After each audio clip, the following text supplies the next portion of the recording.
Chapter 6 Sets Exercise 6.1 Sum number first. Which of the following are sets? Justify your answer. इनमें से कौन सा set है वो हमने जस्टिफाई करना। सबसे पहले आपको ये पता होना चाहिए कि सेट क्या है। सेट क्या है? एक कलेक्शन है well defined and distinct objects की। ठीक है, द वर्ड वेल डिफाइंड किसको रेफर करता है?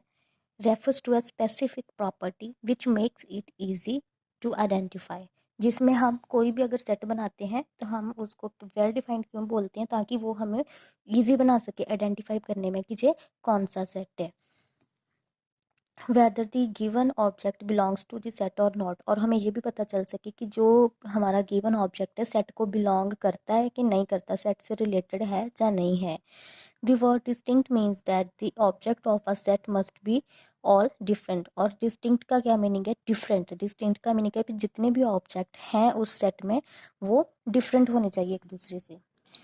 जैसे फर्स्ट है the collection of all the days in a week beginning with the letter T. अभी उन्होंने बोला कि वो वाली कलेक्शन जितने भी डेज हैं वीक में जो कहाँ से स्टार्ट होते हैं? टी से। अभी टी से स्टार्ट होने वाले 2 डेज हैं हमारे पास, ट्यूसडे एंड थर्सडे, और दोनों ही एक दूसरे से डिफरेंट है और एक सेट को बिलोंग करते हैं। जैसे नेक्स्ट क्वेश्चन है the collection of all difficult questions in the chapter on sets. अभी हमने किसकी कलेक्शन करनी है? डिफ़िकल्ट क्वेश्चंस की चैप्टर सेट्स में। ये क्या है? एक वेल डिफाइंड सेट नहीं है, सो ये नॉट वेल डिफाइंड सेट है। वैसे हमारा सेकंड सम है। सेकंड सम में उन्होंने हमें ए किसकी इक्वल दिया है? 3579। ए जो है वो हमारा सेट है और जो 3579 है वो हमारे सेट के एलिमेंट है। किस सेट के एलिमेंट है? ए सेट के एलिमेंट है। 3579 हमारे एलिमेंट्स हैं या फिर मेंबर्स हैं। एलिमेंट भी बोल सकते हैं और मेंबर्स भी बोल सकते हैं ए सेट के। जैसे ए सेट के कितने एलिमेंट्स या फिर कितने मेंबर्स हैं? 4। 1 2 3 4 काउंटिंग में 4 हैं। उन्होंने नीचे हमसे पूछा है कि ट्रू और फॉल्स बताना है। जो ये ई का साइन है इसका मीनिंग है बिलोंग, कि जो 13 है वो सी सेट को बिलोंग करता है या नहीं करता, सी सेट से रिलेटेड है या नहीं है। अगर रिलेटेड है तो ट्रू लिख देंगे, अगर नहीं रिलेटेड तो फॉल्स लिख देंगे। जैसे 13 belongs to C. C set में हमारे पास 12 14 18 20 एंड 24 है, 13 उसमें नहीं है, तो 13 जो है सी को बिलोंग नहीं करता, ये हमारा फॉल्स आंसर है। जैसे 31 बिलोंग्स टू डी। अभी 31 हमने देखना है कि डी को बिलोंग करता है। यस, 31 हमारे डी सेट में है, तो ये हमारा ट्रू आंसर हो गया। जैसे उन्होंने यहाँ पर ई लिख के बिलोंग लिख कर उसके ऊपर लाइन डाली हुई है, इसका मीनिंग है not belongs to. That means कि जो ए है वो हमारे जो 6 है ए सेट में नहीं है। नॉट बिलोंग्स टू मीन्स कि नहीं है उस सेट में।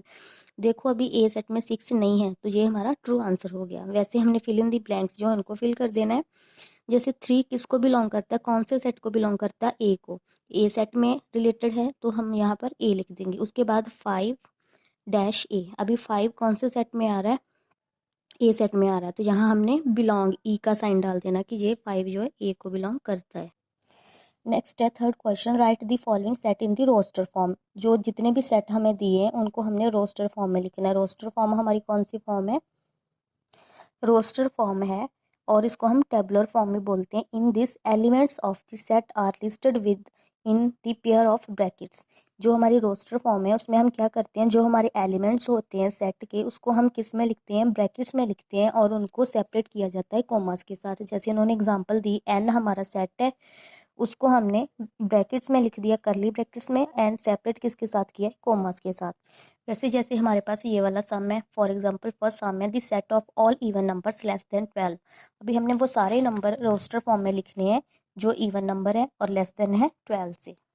सो उनको हम रोस्टर फॉर्म में लिखेंगे। जैसे ए इसका सेट है और इसको हमने लिखना है ब्रैकेट्स में।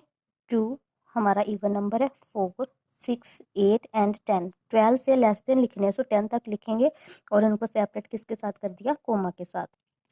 नेक्स्ट हमारा sum number 4, write each of the following in set builder form. अभी सेट बिल्डर फॉर्म में लिखना है। सेट बिल्डर फॉर्म कौन सी फॉर्म है? इन दिस अ रूल और अ फॉर्मूला और this statement is written within the pair of brackets.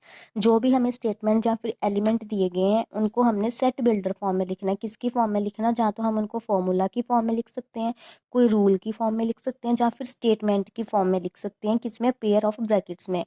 So that the set is well defined, ताकि हमारा सेट जो है वो वेल डिफाइंड हो सके। और दिस सिंबल कॉलन, जो 2 कॉलन है, 2 डॉट्स का सिंबल है, उसको हम यूज़ करते हैं, या फिर जो हमारा स्लैश है उसको यूज़ करते हैं डिनोट करने के लिए।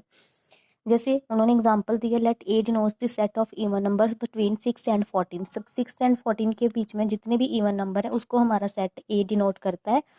It can be written in the set builder form as, उसको हम किस फॉर्म में लिखेंगे, सेट बिल्डर फॉर्म में। कैसे लिखेंगे, जैसे x slash x is an even number, x क्या है, इवन नंबर है, और एक्स जो है वो हमारा 6 से ग्रेटर देन होना चाहिए और 14 से लेस देन होना चाहिए।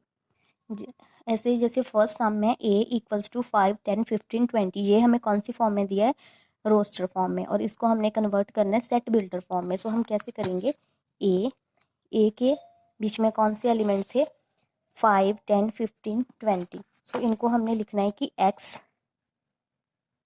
x किसको बिलोंग करता है, x is a multiple of 5। x क्या है, सारे के सारे 5 के मल्टीपल हैं, जो 5, 10, 15, 20 हैं वो 5 के मल्टीपल हैं।